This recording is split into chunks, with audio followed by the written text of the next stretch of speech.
Maayong adlaw. O kumusta mga pinalangga nga mga kahigalaan, mga kaigsuunan?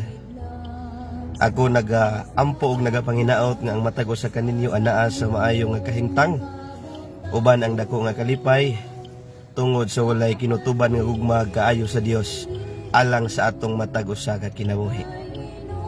Niini nga adlaw, lain na usab nga adlaw diin kita nagahimo nining atong panag-uban alang niining atong time for important messages for eternity. Sa dili pa ko mopadayon ngadto sa unahan, ako ipaabot ang ako nga kinasing-kasing nga pagpasalamat alang kaninyo.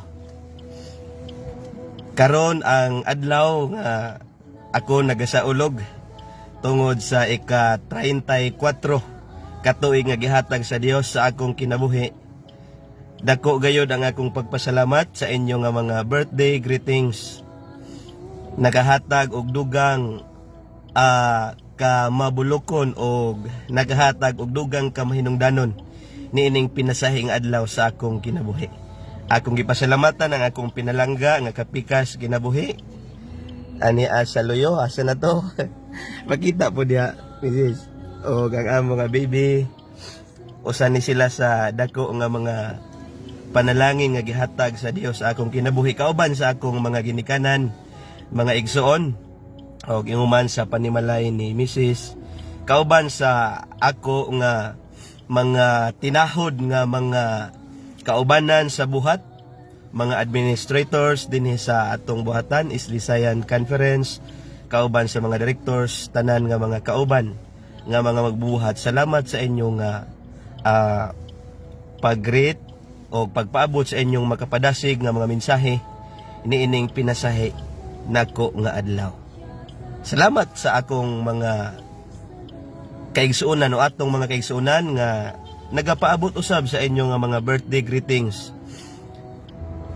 Pinasahi o nisamot pagyud sa pagkapinasahi kini nga adlaw tungod kang inyo nga mga birthday greetings nga gi-post, gi-message, nakahatag dugang kalipay og inspirasyon og padayon nga akong natagamtaman nga aduna gihapoy mga katawhan nga naga-amuma og labaw sa nga tanan.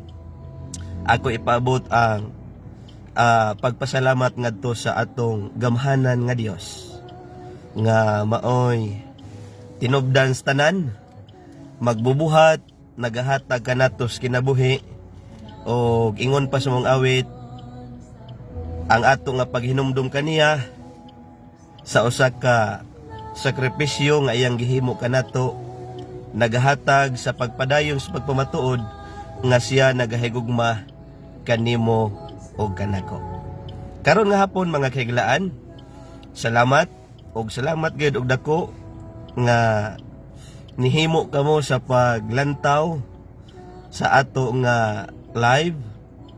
Ako nagalaom og nagapanginaot nga ang ato nga panag-uban nining ato nga It's Time programa dinhi sa social media magmapadayonon og padayon nga ato nga i-like og ato usab nga i-share aron nga kita makabaton niini nga mensahe, madasig og ato usab mapahat ngadto sa atong isig kaingon.